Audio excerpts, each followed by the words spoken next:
வணக்கம் and welcome மக்களே. உங்கள் வழியும் யூடியூப் சேனலுக்கு உங்களை நான் அன்போடு வரவேற்கிறேன். இன்னைக்கு நம்ம சேனலில் டிஸ்கஸ் பண்ண போகிற ஒரு முக்கியமான விஷயம் என்னன்னா, இயேசு கிறிஸ்துவனுடைய உண்மையான பெயர் என்ன, அது மட்டும் இல்லாமல் சைவ சமயத்தர்கள் போற்றும் ஈசன் அப்படிங்கிறவர் யார் அப்படிங்கிறத இந்த வீடியோவில் நம்ம ஆய்வு பண்ணி ஆதாரத்தோடு பார்க்க போகிறோம். வீடியோவை கடைசி வரைக்கும் முழுசாக பாருங்கள், அப்போ தான் உண்மை என்னன்னு உங்களுக்கு தெரியும். இப்போ ஃபர்ஸ்ட் நாம இயேசு கிறிஸ்துவனுடைய பெயர்களை பார்ப்போம். எபிரேய மொழியில அவருடைய பெயர் என்னன்னு பார்த்தீங்கன்னாக்கா ஜோசுவா எசுவா. கிரேக்க மொழியில அவருடைய பெயர் என்னன்னு பார்த்தீங்கன்னாக்கா ஈசுஸ். ஆங்கில மொழியில ஜீசஸ். தமிழ் மொழியில இயேசு அல்லது ஈசன் அப்படின்னு சொல்லலாங்க. அரேபிய மொழியில அவருடைய பேர் என்னன்னு பார்த்தீங்கன்னாக்கா ஈசா. இயேசு கிறிஸ்து பேசின அவருடைய தாய்மொழியான அரேபிய மொழியில தான் அவங்களுடைய அம்மா அப்பா அவருக்கு பேர் வச்சிருக்காங்க. அதாவது தேவ தூதர்களால் சொல்லப்பட்ட அந்த பெயருங்க. ஆமாங்க, ஈசா அப்படிங்கிறது தான் இயேசு கிறிஸ்துவனுடைய உண்மையான பெயர். ஸோ இந்த ஈசா அப்படின்ற பேர்ல தான் இப்போ ஒரு பெரிய விஷயமே அடங்கியிருக்குங்க. என்ன அப்படின்னு பார்த்தீங்கன்னாக்கா, புனித தோமா அவங்க கிபி 52லேருந்து கிபி 72 வரைக்கும் இந்தியாவுக்கு ஊழியம் பண்ணாங்க. அது எல்லாருக்குமே தெரியும். அதற்கான ஆதாரங்கள் நிறைய இருக்கு. Saint Thomas mount, little mount பல இருக்கு. சாந்தோம் சர்ச்சில் கல்லறை இருக்கு. ஸோ இந்த மாதிரி பல காரியங்கள் இருக்கு. ஸோ தோமா அவங்க இந்தியாவில் ஊழியம் பண்ணும்போது ஈசா அப்படிங்கிறவரை பற்றி இங்கே இன்ட்ரோ கொடுக்குறாரு. தமிழ் மொழியில் ஒரு முக்கியமான விஷயம் இருக்குங்க. என்ன அப்படின்னு பார்த்தீங்கன்னாக்கா, அன் அப்படின்னா அது ஆணை குறிக்கும், அல் அப்படின்னா அது பெண்ணை குறிக்கும். அதாவது அவன் அப்படின்னா அது ஆண், அவள் அப்படின்னா அது பெண். பொதுவாக நம்ம தமிழ் மொழியில் பேர் வைப்பாங்க இல்லைங்க, கண்ணன், மன்னன், கிருஷ்ணன் அப்படின்னு சொல்லிட்டு. ஸோ இந்த மாதிரி பேர்களை பார்த்தீங்கன்னாக்கா அது ஆணை குறிக்குது.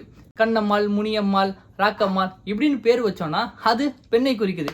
ஈசா என்கிற இந்த பெயர் தான் ஈசன் அப்படின்னு ஒளி திருபாகி ஆண்பால் விகுதி இலக்கண பெயரா வந்திருக்குங்க. என்ன சொல்ல வரேன்னாக்கா, 2000 வருஷத்துக்கு முன்னாடி புனித தோமா அவங்க இந்தியாவுக்கு ஊழியம் பண்ணும்போது ஈசா அப்படின்ற பேர்ல தான் இவர் சுவிசேஷத்தை சொல்லியிருப்பாரு. ஏன்னா அதுதான் இயேசு கிறிஸ்துவனுடைய உண்மையான பேர், அவருடைய தாய்மொழியில வைக்கப்பட்ட பெயர். ஸோ தமிழ் மொழியில் நான் சொன்ன மாதிரி அன் அப்படின்னா அது ஆணை குறிக்கும், அல் அப்படின்னா அது பெண்ணை குறிக்கும்.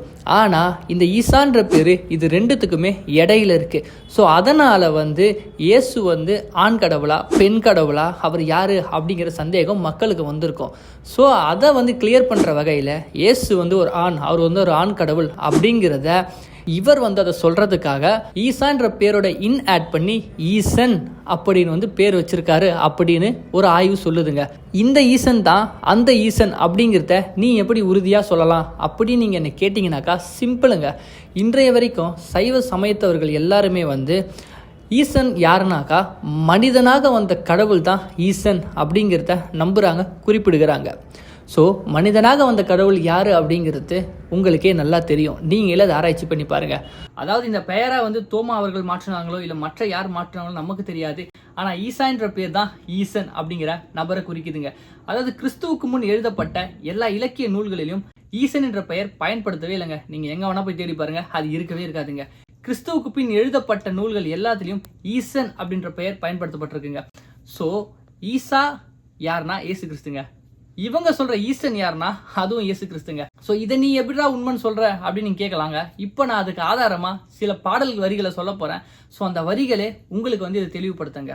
வேதநாயகம் சாஸ்திரியார் எழுதின சீரியேசு நாதனுக்கு ஜெயமங்கலம் அப்படின்ற பாட்டுல ஈசனுக்கு மங்கலம் அப்படின்ற ஒரு வார்த்தை வரும். இப்போ அந்த வார்த்தையை நீங்களே கேளுங்க.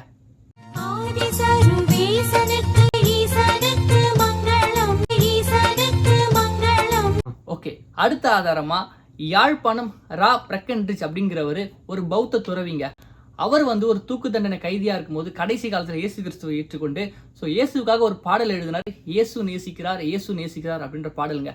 அந்த பாடல்ல ஈசன் அப்படிங்கிற வார்த்தையை அவர் பயன்படுத்தியது ரொம்பவே ஆச்சரியமூட்டுதுங்க.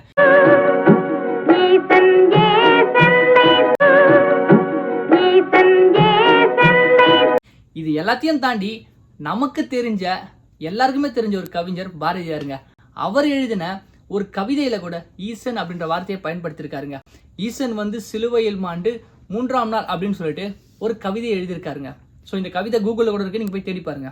இப்போவாது உங்களுக்கு புரியுதுங்களா நம்ம முன்னோர்கள்லாம் வணங்கின ஈசன் யாரு அப்படிங்கிறத? ஸோ இது எல்லாத்தையும் தாண்டி சைவ சமயத்தை சேர்ந்த திருநாவுக்கரசர் கிபி 7ஆம் நூற்றாண்டுல ஒரு பாடல் எழுதுறாரு. அந்த பாடல்ல ஈசன் அப்படின்ற வார்த்தை பயன்படுத்தினது ரொம்பவே வியப்பட ஆத்திருக்குங்க. ஸோ என்ன சொல்ல வரேன் அப்படின்னாக்கா, ஈசன் என்ற பெயர் கிறிஸ்துவுக்கு முன் வாழ்ந்த எந்த ஒரு கடவுள் வாழ்த்திலையும் எந்த ஒரு இலக்கணத்திலையும் இல்லவே இல்லைங்க. கிறிஸ்துவுக்கு பின் வந்த எல்லா நூல்களிலும் ஈசன் அப்படிங்கிற பெயர் பயன்படுத்தப்பட்டிருக்குங்க. நம்ம சீகன் பால்க் அவர்கள் தமிழ் வேதாகமத்தை மொழிபெயர்க்கும் போது இயேசு மேசையா அப்படின்னு ஒரு மலையாள வார்த்தையை தான் பயன்படுத்தியிருக்காரு. ஸோ அதுல இருந்து இயேசுன்ற பேர் வந்திருக்கு. இதுக்கு முன்னாடி இயேசுவை வந்து நம்ம முன்னோர்கள்லாம் ஈசன் அப்படின்ற பேர்ல வணங்கியிருந்திருக்காங்க. ஸோ இதுதான் உண்மை. ஸோ உங்களுக்கு இவ்வளோ ஆதாரம் காட்டிட்டேன், இவ்வளோ பாடல்களை காட்டிட்டேன். ஸோ கன்க்ளூஷன் என்ன சொல்ல வரேன் அப்படின்னாக்கா, ஒரே நிமிஷம் இருங்க, வாசிச்சே காட்டிடுறேன். இயேசு என்கிற பெற்றோர் வைத்த இடுகுறி பெயரே தமிழில் ஒளி திருபாகியும் இலக்கண பெயரோடும் ஈசன் என்று சைவ சமயத்தவர்கள் போற்றுகின்றனர். ஸோ இதுதாங்க நான் சொல்ல வந்த கன்க்ளூஷன்.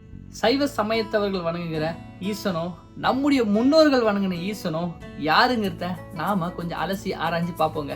ஸோ இதை பத்தி இன்னும் பெரிய வீடியோவா டீட்டெயிலாக உங்களுக்கு நான் போட போறேன். ஸோ இது ஒரு பேசிக்கா ஒரு இன்ஃபர்மேஷன் தான். அதாவதுங்க, வெறும் 400 வருஷத்துக்கு முன்னாடி வெள்ளைக்காரனால இந்தியாவுக்கு கிறிஸ்தவம் வரலங்க. 2000 வருஷத்துக்கு முன்னாடி தோமா அவர்களால இந்தியாவுக்கு கிறிஸ்தவம் வந்திருக்குங்க. ஸோ அதை ஒன்று விளக்குறதுக்காக தான் உங்களுக்கு நான் இவ்வளோ பெரிய வீடியோ எக்ஸ்பிளைன் பண்ணியிருக்கேன். தொடர்ந்து நம்ம வீடியோவை பாருங்க, சப்ஸ்கிரைப் பண்ணிக்கோங்க. மீண்டும் வேற ஒரு நல்ல வீடியோ சந்திக்கிறேன். Until the bye from Prince Vinod.